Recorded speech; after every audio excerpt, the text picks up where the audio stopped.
నమస్కారం. ఎస్8 న్యూస్కి స్వాగతం. హెడ్లైన్ చూద్దాం.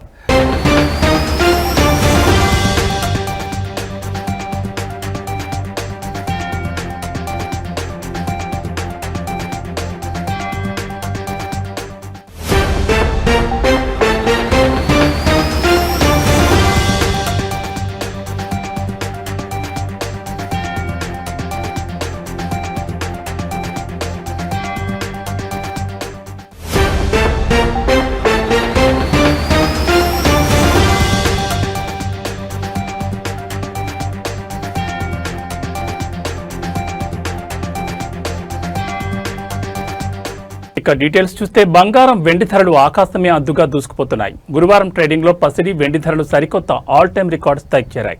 అంతర్జాతీయంగా నెలకొన్న రాజకీయ ఉద్రిక్తతలు, ఆర్థిక అనిశ్చితి కారణంగా పెట్టుబడిదారులు సురక్షితమైన పెట్టుబడిగా భావించే బంగారం వైపు పరుగులు తీస్తున్నారు. దీంతో పసిడికి డిమాండ్ అమాంతం పెరిగి ధరలు చుక్కలంటాయి.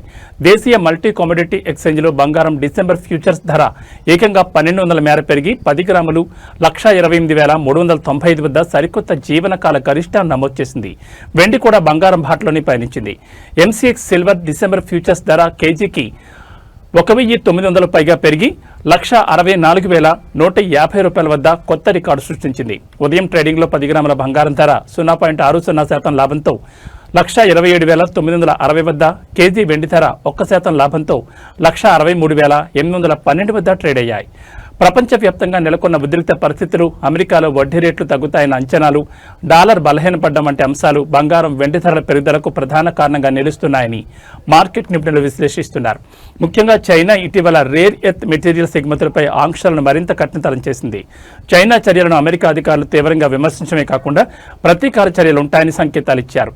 ఈ పరిణామాలు ప్రపంచ సరఫరా వ్యవస్థకు ముప్పుగా మారడంతో పెట్టుబడిదారులు బంగారం కొనుగోళ్లకు మొగ్గు చూపుతున్నారు. అమెరికా డాలర్ ఇండెక్స్ 0.1% తగ్గి వారం రోజుల కనిష్టానికి చేరడం కూడా పసిడికి కలిసొచ్చింది. డాలర్ బలహీనపడడంతో ఇతర కరెన్సీలలో బంగారం ధరలు చౌకగా మారతాయి. దీంతో విదేశీ ఇన్వెస్టర్ల నుంచి డిమాండ్ పెరుగుతుంది. ఈ ఏడాది ఇప్పటివరకు బంగారం ధర ఏకంగా 61% పెరగడం గమనార్హం. అమెరికాలో షట్డౌన్ కొనసాగితే ఈ వారం విడుదల కావాల్సిన ద్రవ్యోల్బణం, రిటైల్ అమ్మకాలు వంటి కీలకమైన ఆర్థిక డేటా వాయిదా పడొచ్చని నిపుణులు అంచనా వేస్తున్నారు.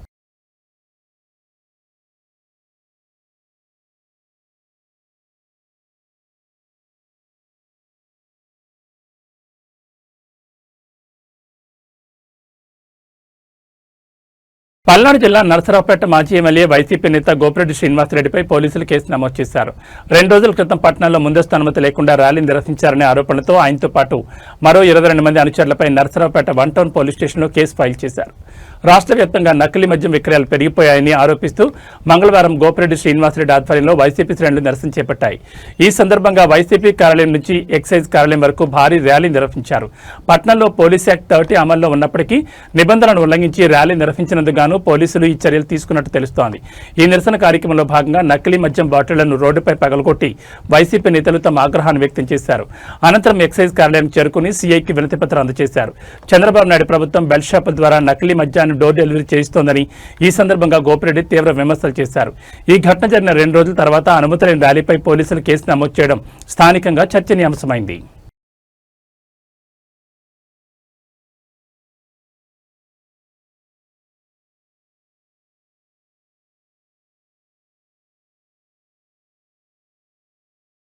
సుప్రీంకోర్టులో తెలంగాణ ప్రభుత్వానికి చుక్కెదురైంది. బీసీ రిజర్వేషన్లపై రాష్ట్ర ప్రభుత్వం దాఖలు చేసిన స్పెషల్ లీవ్ పిటిషన్ను సర్వోన్నత న్యాయస్థానం కొట్టేసింది.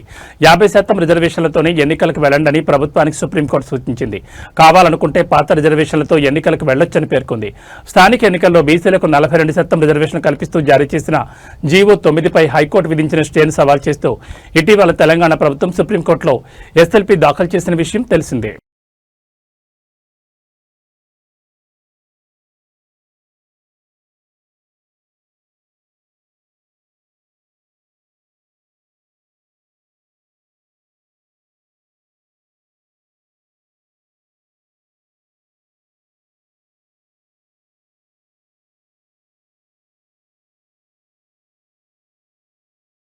జూబ్లీహిల్స్ నియోజకవర్గం ఉప ఎన్నిక ప్రచారంతో హోరెత్తుతోంది. విజయమే లక్ష్యంగా అన్ని పార్టీలు ప్రచారాన్ని ముమ్మరం చేశాయి. మాజీ మంత్రి బీఆర్ఎస్ ఎమ్మెల్యే మల్లారెడ్డి తనదైన శైలిలో ప్రచార బరిలోకి దిగి అందరి దృష్టిని ఆకర్షిస్తున్నారు. బీఆర్ఎస్ అభ్యర్థి మాగంటి సునీతకు మద్దతుగా ఆయన చేపట్టిన వినూత్న ప్రచార విధానం స్థానికంగా ఆసక్తి రేపుతోంది. రొటీన్ ప్రసంగాలు, సభలకు భిన్నంగా ఆయన నేరుగా జనంలోకి వెళ్లి వారి పనుల్లో పాల్పంచుకుంటున్నారు. ప్రచారంలో భాగంగా ఈరోజు జూబ్లీహిల్స్లోని ఓ టిఫిన్ సెంటర్లోకి అకస్మాత్తుగా వెళ్లిన మల్లారెడ్డి అక్కడున్న వారిని ఆశ్చర్యపరిచారు. వెంటనే గెరటి చేతపట్టి స్వయంగా పెనంపై దోశలు వేయడం ప్రారంభించారు. అక్కడికి వచ్చిన వారికి దోశలు అందిస్తూ మాగంటి సునీతకు ఓటు వేయాలని అభ్యర్థించారు. ఆయన తీరుతో అక్కడి వాతావరణం సందడిగా మారింది.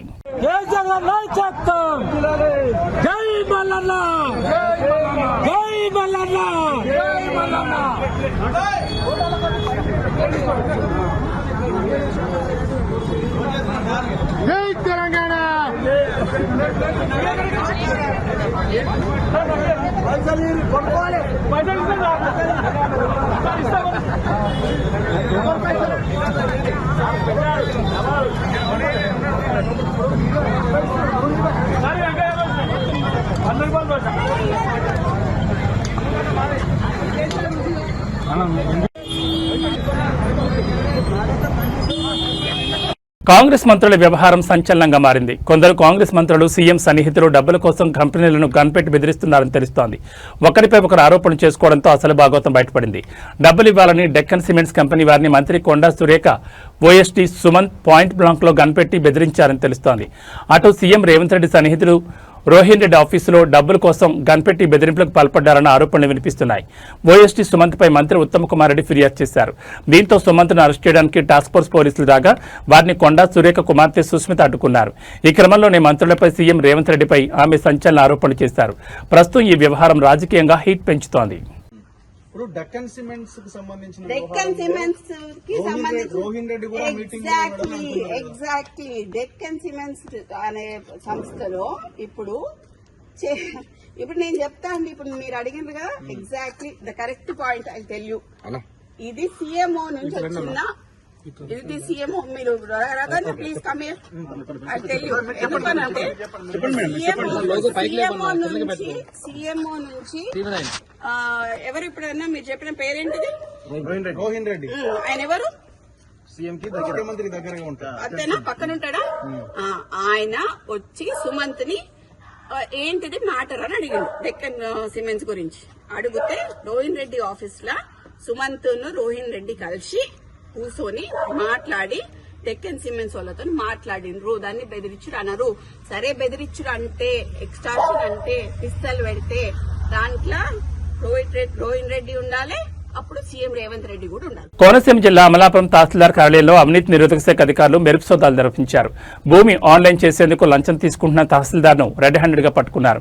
గంధం దుర్గా కొండలాకు చెందిన భూమిని ఆన్లైన్ చేయడానికి అమలాపురం తహసీల్దార్ అశోక్ ప్రసాద్ ₹1,00,000 లంచం డిమాండ్ చేశారు. ఈ మొత్తాన్ని 50,000కు సెటిల్ చేసుకుని డేటా ఎంట్రీ ఆపరేటర్ రాము ద్వారా తహసీల్దార్ అశోక్ ప్రసాద్ ఆ నగదును తీసుకుంటుండగా ఏసీబీ అధికారులు దాడి చేసి రెడ్ హ్యాండెడ్ గా పట్టుకున్నారు. లంచం సొమ్ముతో పాటు తహసీల్దార్ టేబుల్లో అనధికారికంగా ఉన్న ₹5,84,500 నగదును కూడా ఏసీబీ అధికారులు స్వాధీనం చేసుకున్నారు. మొత్తం ₹6,34,500 నగదును ఏసీబీ అధికారులు సీజ్ చేశారు.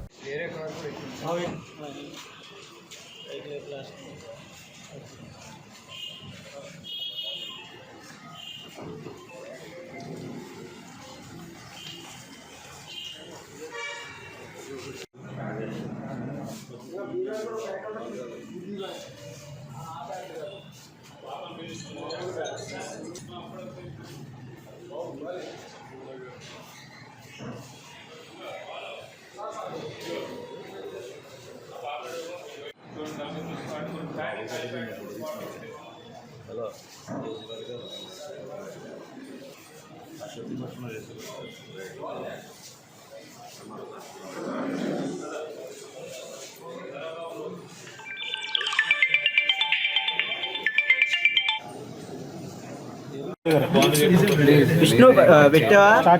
విష్ణు మైక్ ఇచ్చావా? ఓకే. అందరికీ నమస్తే అండి. గంధం దుర్గ కొండలరావు అనే అతను రాజవోలు గ్రామం, రాజమండ్రికి చెందిన అతని యొక్క ఫాదర్ వెంకట సత్యనారాయణ గారు అమలాపురంలో 1995లో ఒక 15 సెంట్స్ స్థలం కొన్నారు. ఆ తర్వాత వాళ్ళ నాన్నగారి అనారోగ్యం కారణాల వల్ల ఆ స్థలాన్ని అమ్మదలుచుకున్నారు. ఈ క్రమంలో ఆ స్థలాన్ని అమ్మడానికి ఒక ఎఫ్లైన్ సర్వే కావాలనేసి అడిగారు. కాబట్టి ఎఫ్లైన్ సర్వే చేయించడానికి ఎంఆర్ఓ ఆఫీస్ని అప్రోచ్ అయ్యారు ఈ కంప్లైనెంట్. ఈ సర్వే చేయడానికి ఇనీషియల్గా ఎంఆర్ఓ గారు 1 lakh డిమాండ్ చేశారు. తర్వాత ఏదైతే 1 lakh కాకుండా డేటా ఎంట్రీ ఆపరేటర్ అయిన రాము ద్వారా ఆ 50,000 సెటిల్ చేశారు. ఆ తర్వాత ఎవరైతే ఈ కంప్లైనెంట్కి బ్రైబ్ అమౌంట్ డిమాండ్ అతనికి ఇష్టం లేక వాళ్ళు ఏసీబీ పీపుల్ని అప్రోచ్ అయ్యారు. ఏసీబీ వాళ్ళని ఈరోజు ఏదైతే 50,000 బ్రైబ్ అమౌంట్ ఉందో అది ఎంఆర్ఓ ఆఫీస్ ఎంఆర్ఓ అమలాపురం ఆఫీస్లో ఈ కంప్లైంట్ నుంచి తీసుకుంటూ ఉండగా మేము 50,000 అమౌంట్ని రికవరీ చేయడం జరిగింది. రికవరీ చేసిన తర్వాత ఎవరైతే తహసీల్దార్ ఉన్నారో అశోక్ ప్రసాద్, అదేవిధంగా డేటా ఎంట్రీ ఆపరేటర్ అయిన రామును కూడా మేము కస్టడీలోకి తీసుకున్నాం.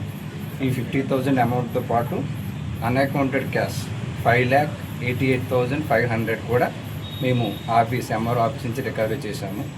ఈ ఫర్దర్గా వీళ్ళిద్దరినీ కూడా జ్యుడిషియల్ రిమాండ్కి పంపడం జరుగుతుంది.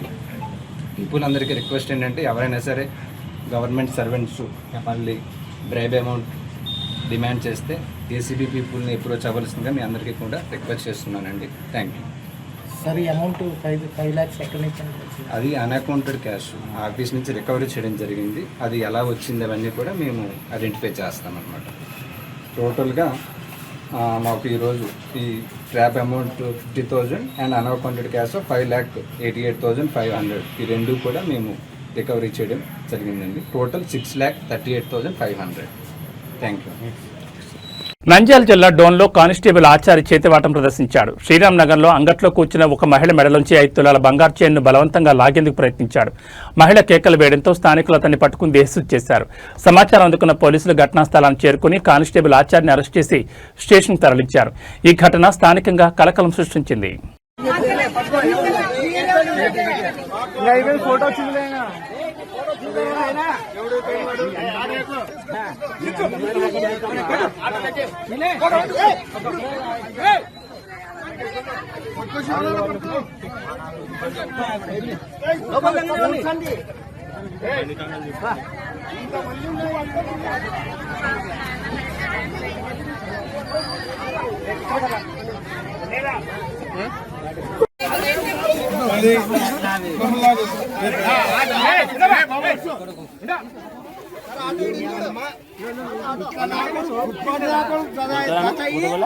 విశాఖలో గూగుల్ సంస్థ అడుగుపెట్టిన నేపథ్యంలో టీడీపీ సీనియర్ నేత ఎమ్మెల్యే సోమిరెడ్డి చంద్రమోహన్ రెడ్డి సంచలన వ్యాఖ్యలు చేశారు.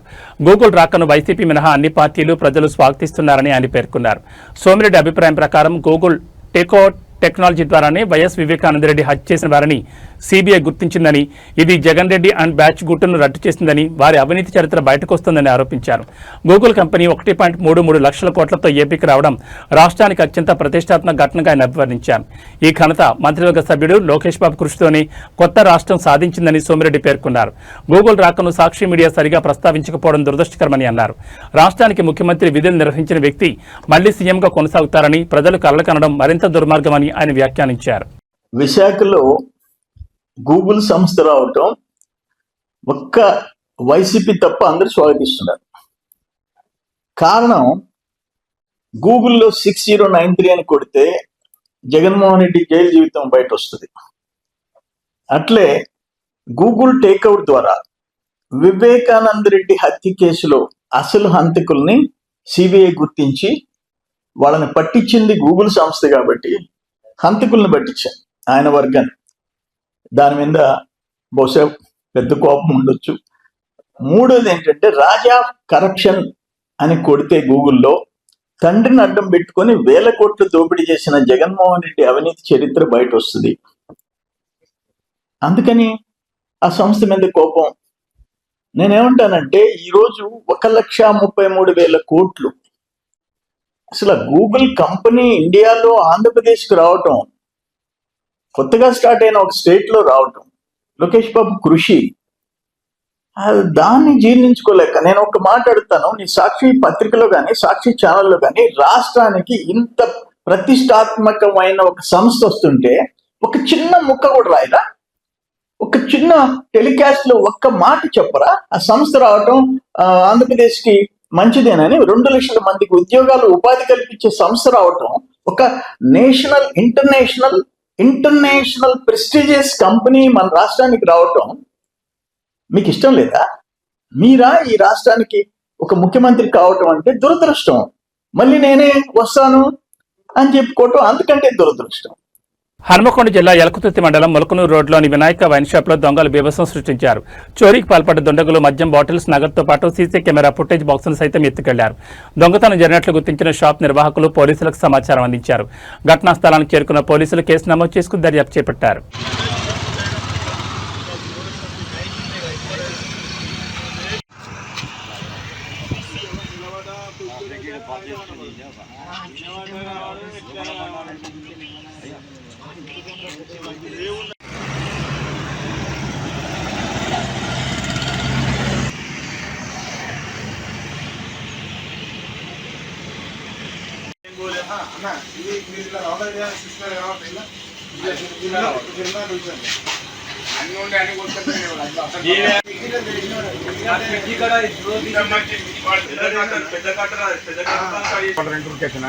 తర్వాత కాల్ చేస్తాను. దాంట్లో దొంగలు పడిన ఉరికొచ్చినా తర్వాత మాట్లాడు.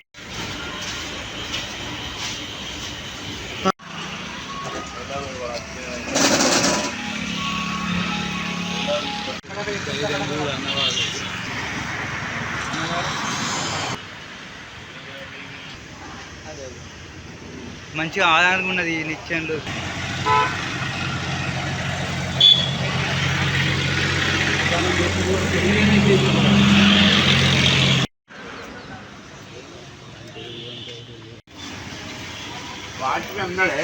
అన్నాడు కానీ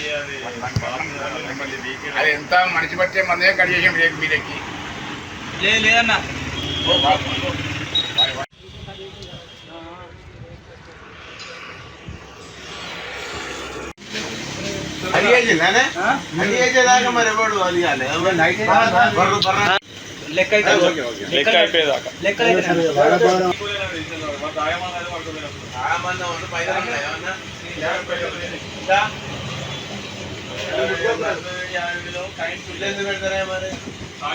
పటేల్ నగర్ శ్మశాన వాటిక నుంచి ప్రశాంత్ నగర్ క్వార్టర్స్ వరకు జరుగుతున్న అక్రమ చెత్త డంపింగ్ స్థానికులను తీవ్ర ఆగ్రహానికి గురిచేస్తోంది. నెల రోజులుగా శానిటేషన్ అధికారులు కనీసం హాజరు కాకపోవడం, ఇక్కడ అన్ని రకాల వ్యర్థాలను వేయడం వల్ల పరిసర ప్రాంతమంతా తీవ్ర దుర్వాసనతో నిండిపోయింది. ఈ మార్గంలో రాకపోకలు సాగించే ప్రజలు దుర్గంధంతో తీవ్ర ఇబ్బందులు పడుతున్నారు. జీహెచ్ఎంసీ అధికారులు కనీస జాగ్రత్తలు కూడా పాటించడం లేదని స్థానికులు వాపోతున్నారు. ప్రజలు పలుమార్లు అధికారులకు ఫిర్యాదు చేసినా ఎటువంటి స్పందన లేకుండా పోయిందని ఆందోళన వ్యక్తం చేస్తున్నారు. చెత్త వేస్తున్న వారిపై చర్యలు తీసుకోవడానికి సీసీ కెమెరాలు గానీ ఇతర పర్యవేక్షణ గానీ లేదని స్థానికులు ప్రశ్నిస్తున్నారు. స్వచ్ఛ భారత్ అంటే ఇదేనా? స్వచ్ఛ హైదరాబాద్ అంటే ఇంతకన్నా దారుణమా అని ఆగ్రహం వ్యక్తం చేస్తూ ఇప్పటికైనా అధికారులు మేల్కొని తగిన చర్యలు తీసుకోవాలని డిమాండ్ చేస్తున్నారు.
హన్మకొండ జిల్లా యలకుతుర్తి మండలం మొలకనూరు రోడ్లోని వినాయక వైన్ షాప్లో దొంగలు బీభత్సం సృష్టించారు. చోరీకి పాల్పడ్డ దుండగులు మద్యం బాటిల్స్, నగదుతో పాటు సీసీ కెమెరా ఫుటేజ్ బాక్సును సైతం ఎత్తుకెళ్లారు. దొంగతనం జరిగినట్లు గుర్తించిన షాప్ నిర్వాహకులు పోలీసులకు సమాచారం అందించారు. ఘటనా స్థలానికి చేరుకున్న పోలీసులు కేసు నమోదు చేసుకుని దర్యాప్తు చేపట్టారు.